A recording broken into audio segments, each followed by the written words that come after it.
Hello बच्चों, let's read this question and the question says that in the given figure ABCD is a rhombus.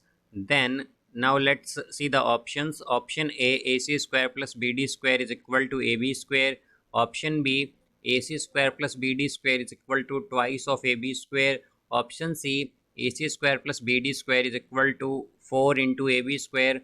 And option D, 2 into A C square minus B D square is equal to 3 into A B square. तो आइए अब इस question को यहाँ पर हम solve कर लेते हैं। इस क्वेश्चन में हमसे कहा गया है कि हमारे पास ये जो फिगर गिवन है इसमें ए बी सी डी एक रोम्बस है, तो हमें बताना है कि कौन सा ऑप्शन यहाँ पर करेक्ट होगा। तो यहाँ पर हम की कॉन्सेप्ट यूज़ करेंगे दैट इन रोम्बस, रोम्बस में हमारे पास क्या होता है कि डायगनल्स जो होती हैं, डायगनल्स वो बाइसेक्ट करती हैं एक दूसरे को, बाइसेक्ट ईच अदर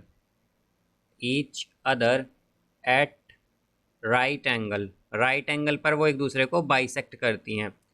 तो यहाँ से हम अगर देखें तो हमारे पास अगर हम ट्रायंगल कंसीडर कर लें, यहाँ पर triangle A O B,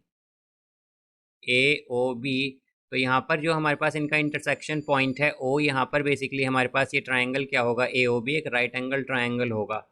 triangle A O B is right angled triangle and right angled at O. तो ओ पर क्या है, एंगल ओ पर क्या है, ये हमारे पास राइट एंगल्ड है, बिकॉज एंगल ओ जो है यहाँ पर ये, या हम कहें कि ए ओ बी जो है ये क्या होगा, 90 डिग्री होगा। बिकॉज यहाँ पर ये जो इंटरसेक्ट करती हैं हमारे पास या बाइसेक्ट करती हैं जहाँ पर ये डायगनल्स रोम्बस में, वो 90 डिग्री पर करती हैं। तो यहाँ पर जैसा कि हम जानते हैं कि अगर ये बाइसेक्ट कर रही हैं एक दूसरे को तो डायगनल्स, तो हमारे पास क्या होगा कि जो ए ओ है वो इक्वल होगा ओ सी के, ए ओ यहाँ पर इक्वल होगा ओ सी के, या फिर हम कहें कि जो ए ओ और ओ सी हैं ये इक्वल होंगे हाफ ऑफ ए सी के। तो इसी तरह अगर अब हम देखें तो हमारे पास जो सेकंड डायगनल है यहाँ पर डी बी, या हम कहें बी डी, तो ये भी दो इक्वल पार्ट में डिवाइड होगी, बिकॉज डायगनल्स यहाँ पर बाइसेक्ट करती हैं एक दूसरे को। तो यहाँ पर हमारे पास ओ बी जो है ये इक्वल होगा ओ डी के, यानी कि हाफ ऑफ बी डी के, हम ये भी कह सकते हैं। अब यहाँ पर हमारे पास ये एक राइट एंगल ट्रायंगल है, जैसा कि हम जानते हैं ट्रायंगल ए ओ बी, तो इसमें हमारे पास राइट एंगल्ड है ये ओ पर।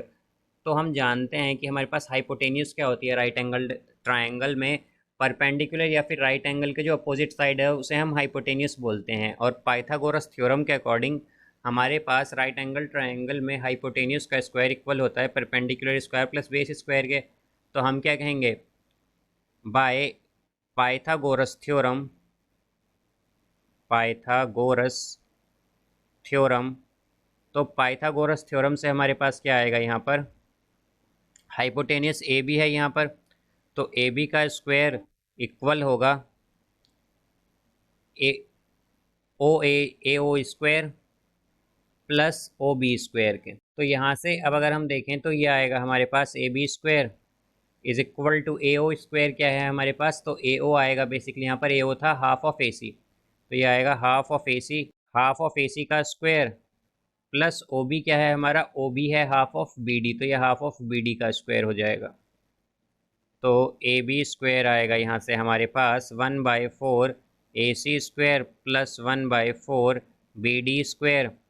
तो यहाँ से अगर हम 4 कॉमन लेके इसे मल्टीप्लाई कर दें हमारे ए बी स्क्वायर के साथ, तो क्या होगा, 4 A B square is equal to A C square plus B D square, ये आएगा हमारे पास। तो हम क्या कह सकते हैं कि इसका करेक्ट आंसर क्या होगा हमारे पास, option C, that A C square plus B D square is equal to 4 A B square.